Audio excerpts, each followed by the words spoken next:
let's move on. So now that we have this idea that someone can sign up, it is very common for somebody to receive an email saying, hey, thanks for signing up for our contest. We pick a daily winner every night, blah, blah, blah, blah, blah. Here are the rules, and so on and so forth. The way we're going to handle this is we're going to handle it with an event.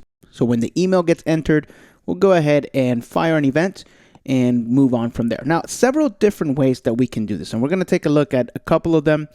And I don't have any one method that I would say would work 100% of the time. I'll show you different ways, and you kind of decide the way that you want to do it. So if we go into our controller, this is kind of a good place for it because you can kind of see how, well, we validate it, we create it, and maybe right from here, we can go ahead and fire off that event. So let's go ahead and create the event. We'll use PHP Artisan, make an event, and let's call it new entry received event. So now that we have that, we can use either the event facade. We could say event and then new entry received event. We could do it like this, and that would work. And actually, why don't we write a test? And through all of these, we'll go ahead and just simply rerun the test. And if we're still agreeing, then that means that the event actually happened. Simple as that. Let's go ahead and pull open my test. It's under feature, and it's going to be the contest registration event. We'll call this an event is fired when user registers. Okay, so we'll go ahead and run this code right here. And I actually don't need to assert that my database has that count. Now, one thing that you can do in tests is you can fake your events. You don't actually want your events to fire most of the time. So we can swap that out using the facade. So event, this is going to be under Illuminate Support Facades event, and then we can simply fake it. So what that'll do is not actually run the events. Now, if you put it here, you're going to have to do it around every single test. Usually, I put this in the setup method. So let's override our setup method here. And in this one is where I will fake my events. Okay, so we'll say event, fake, and there we go. So now I don't have to have it here. Now, once we swap out the implementation of event, what that actually gives us is some additional things that we can test against. And this is one reason to use the event fake. Now, let's dive into that. If we look at event fake, this is simply the fake implementation of this. And so this has some asserts. So assert dispatch, assert dispatched, assert not dispatched. If you don't fake the event dispatcher, then you don't get all of these assertions. So these are very nice. So what do we want to do? Well, we want to make sure that an event was dispatched. So I can say assert dispatched. And so now we can say event assert dispatched. And the argument that we have to pass in is our actual test. So we'll say new entry received event class.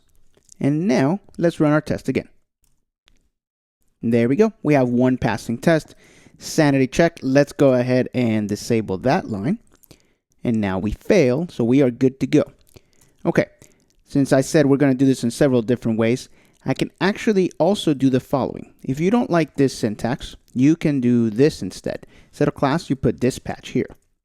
Run our test. We're back to green. So that is still working. It's yet another way that you can do that. So if you're comfortable with putting that in your controller, you'd be good to go at this point.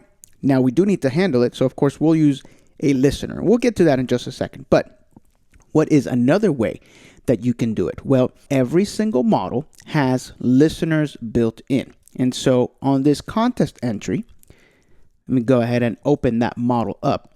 We can actually dive into when the model has been created, and we can add some additional functionality. So every time a new contest entry object is saved to the database, right before we are done, we can fire an event as well. We can actually do anything we want. In this case, we're going to fire an event. So we'll go ahead and override the booted function like so. And then now we can actually tap into this. And the way this works, we'll say static.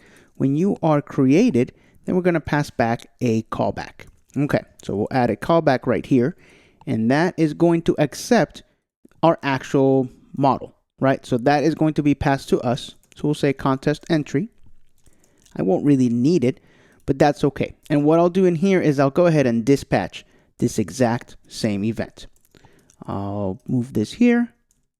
I'll paste that in. Yes, I do want to import it right up here at the top so that that works. And that reminds me here we can get rid of it. So we'll reformat and get rid of it. And now let's run our test again. And we are not passing. So we know that we did something wrong. Let's check it out 1 second. We are here in our controller. Let's move back into the model. And one thing that may be a little tricky to understand at first is, why would this not work? Sure enough, we are actually tapping into the created event, but that should be your key. We are tapping into an event, but we are faking all events as represented by this. So when we fake all events, well, we are faking all events. So nothing is happening. The events are not actually being fired. That's what faking an event does. Instead of firing the event, running through the logic, it simply adds it to an array. And then we can check if the array has the event, and that's how we know that the event was quote unquote fired. Fired and processed are two different things. So how can we possibly find out if this worked? Well, what I like to do is I like to die and dump in certain areas of my code just so that I know that this in fact ran. And let's go ahead and run our test again. And I really do expect to see tests, but then we find out, well, this code is never even running. But if we stop faking it, I'll go ahead and comment out the fake part. Let's run that again. Okay, so now we're running that code. So what can we do? EventFake, you can actually pass through an array of events to fake. So instead of faking everything, we can fake certain events. So the events that we are interested in faking are, and we can just simply pass a list. In my case right now, this new entry received event is the only one. So we'll say new entry received event class. That's the only event that I am interested in faking. I'll go ahead and run this again, and sure enough, I do get test. Okay, that's good news because now I can remove that, run my test, and we are passing. Did that make sense? Let's go over it one more time just to make sure that we understand this whole event system thing. So this is my model, this is my contest entry, and I've refactored the code to attach to a certain part of the created method. And the created functionality is an event in itself. Laravel actually physically fires this event called created when a model has been saved. We can tap into it by overriding the booted method. The booted method is a method that gets called when the model has been booted. This is our model. It will call this event once it has been booted. And what it's doing is it's simply attaching to this created method. Okay, so now we are running this test here in which we actually run this code and then fire off an event. Okay, but with that being said, what happens when you fake all of your events? Well, the model events also don't get triggered. And so that's why we have to unfake certain events. So instead of just faking everything, we're going to go ahead and just fake the new entry received event. The rest of the events, the ones that ship with Laravel, we want Laravel to go ahead and take care of those because we do need those. And with that, we've refactored this to maybe what could be arguably a cleaner controller because now we don't know it. What's the pitfall of this approach? The biggest pitfall that I see with this approach is that things are kind of quote unquote magically happening. For somebody who's reading through your controller, it's not very obvious that you are firing this event. So not exactly maybe what you'd want to do. Furthermore, another thing that can happen is, let's imagine that we create a contest entry through maybe a different system, like a manual system. That model will automatically fire this event. And we may not want that to happen. This is a little bit of a magic, and I don't particularly love this approach, but I do want to teach it because sometimes when you're source diving, you'll get to a controller and it's 3 lines long and there's all this stuff happening and you're not understanding where it's happening. Well, you got to remember about all of the different places where you can actually put code. So in our case, this is where the code is. Not the biggest fan of it. I'll go ahead and comment it out. It'll fail again, but I'll bring it back into the controller like so. And we run our test again and now we're passing. So we know that this works. We know that this works as well. I'll leave the code there just for reference, for future reference. But again, just another approach of how you can do this. So with those two ways that we can actually go into it, we do need to go ahead and, well, actually generate something once this happens. So sure, this event fires, but where do I put my logic? What happens when that event fires? What happens then? And that's where the event service provider comes in. I'll pop it open, event service provider. We've got listeners in here, which we can attach to events. So the way that this works is this is the event. So registered as an event, and send email verification notification is a listener. So we are constantly listening for an event to be fired, and then we fire our listener. So let's go ahead and first and foremost, let's create a listener. We don't have one. PHP artisan, make listener. And let's call it welcome contest entry notification. Okay. So again, the key is going to be our event, which is new entry received event. And this will take an array. And inside of here, we'll say welcome contest entry notification class. Okay. So we'll jump into this class right here. And in my event, I'll simply and dump just to make sure that we are inside of this. I'll run my test, and my test passes, but we never actually fire that listener. And that's because we are faking the event. So let's go back into my test again, and let's stop faking that event. Let's actually run through the event. And now we are inside. So a little bit of a tricky to understand how we fake or not fake the events. But the thing to understand is when you fake the event, nothing happens. It simply puts the event in an array, and when you don't fake it, then the event does go through. We lose the ability to do this, and that's important. I'll go back into my listener, and I'll disable that, and it fails. It says the event was never dispatched. How is that even possible? Well, turns out it is faking the event. So we'll go back in here, and let's stop faking that event. So in my test, I'll fake the event again, run this, and now we're back to green.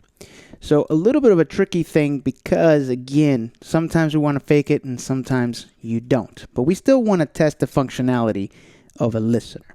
So how do we test a listener if we are faking the event, right? That doesn't quite make sense. How do we actually get to the listener? Well, the real answer is sometimes you'll need to fake it, and sometimes you don't have to fake it. So we can actually change that on the fly.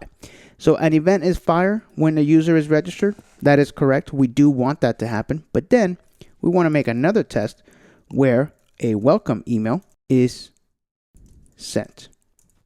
We'll leave it at that. So we'll go ahead and do this right here. And we're going to have to change things up a little bit because now we're trying to test the listener.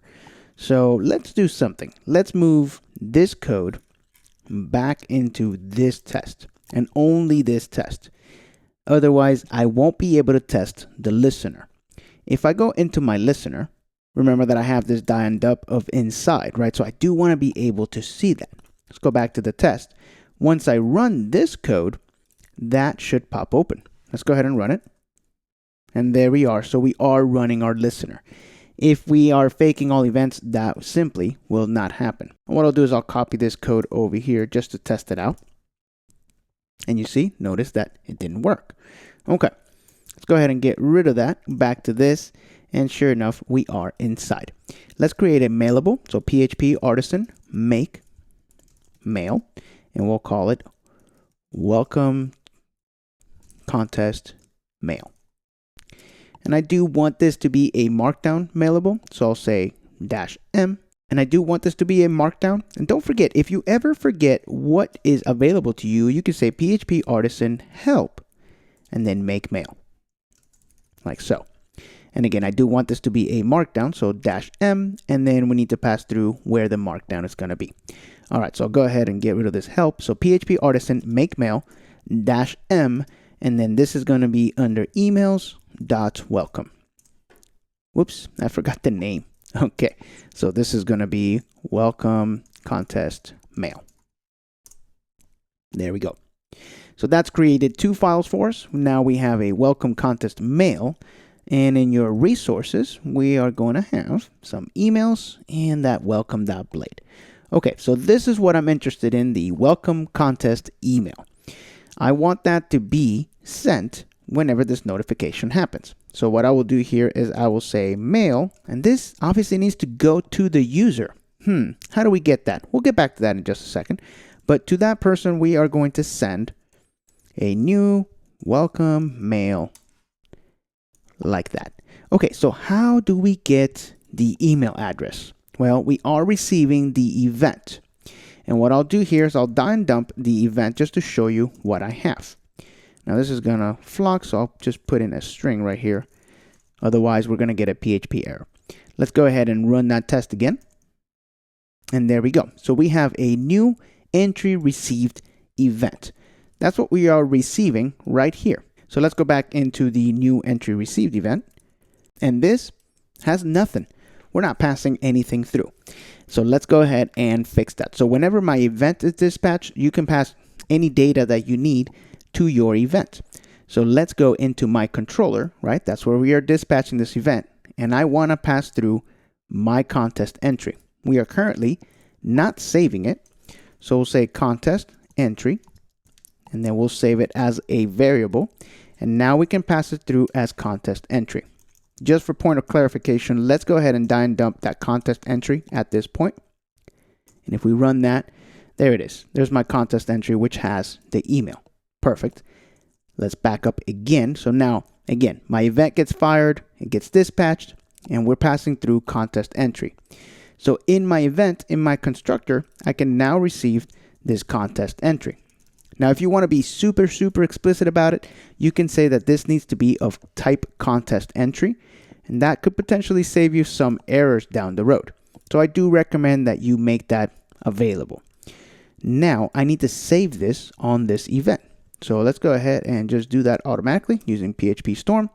Initialize that, and let's turn this into a public function. Let's go ahead and run this again. Remember, I do have a die and dump right over here. In my welcome contest entry notification, I'm dying and dumping the event. So that's what we're seeing right here. So now we have a new entry received event, which has a contest entry. So if we can dive into this event, we can find contest entry, and then we can dive into my model, right? At this point, we have a model, and then we have an email. Let's run that again, and there is the email. So that's where we're going to be sending this email. So instead, to this person, get rid of that, run our test, and well, it passes, but we're not testing anything. The test is just running. So let's go back into my test and make some assertions. So I want to assert that my Mailable got sent. So here we go again. We need to test mail. Mail event needs a fake. And we can do that either right over here like we did before, or we can obviously do it inline in that method as I showed you earlier. So we will go ahead and fake mail. And when we're using MailFake, again, we have some assertions. Assert that it was sent, assert that it was sent times, meaning how many times it was sent, assert not sent, and so on and so forth. Okay, go back to the test. And now we can say mail, assert, sent, and we need to assert that what was sent? Well, the notification email, right? The Mailable. So we could say welcome contest mail class. Okay, run our test, and we get an error. It says that mail was not found. That's because I did not import mail. I'll import that class. Let's try it one more time. Okay, now it says that Mailable was not sent. Failed to certain that false is true.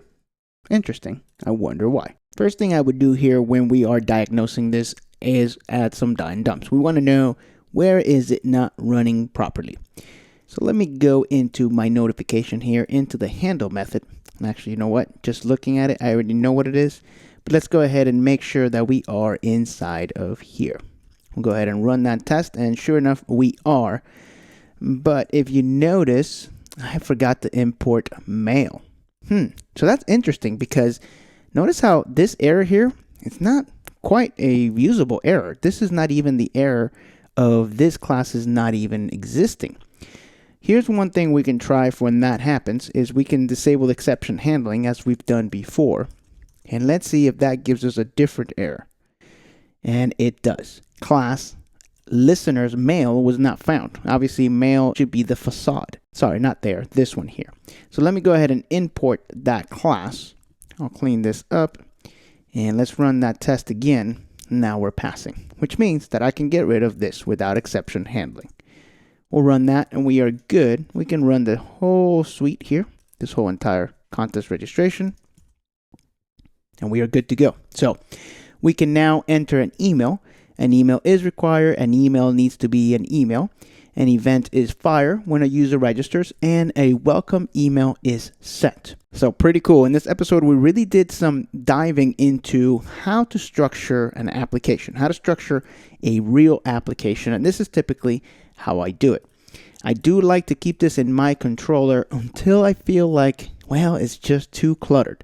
My controller is too cluttered, and there are other things that you can do. There's a whole entire observer method that you can use in Laravel, and that's even a little bit different. It's even more advanced than what we're doing right now, but your application kind of needs to grow into that because it does add a lot of code overhead, a lot of code debt, or you might hear different terms, but it basically means that your comprehension level of the code needs to be a lot higher because it's more complicated. It's as simple as that. So with that, we've got a passing test. We are dispatching our email whenever a person is done. And we've got some work done. As far as being complete, no, absolutely not. We are far from that. But this at least gives you a really good idea on how to use an event, how to register a listener, and how to actually dispatch an email. The very last thing I want to touch up on is simply this Mailable class. So let me go into my contest mail. And if I open up this right here, there is this should queue. So if we want this to be queued, we can send this to the queue, meaning that it would work offline. And if you want to do that, we can simply say implements should queue.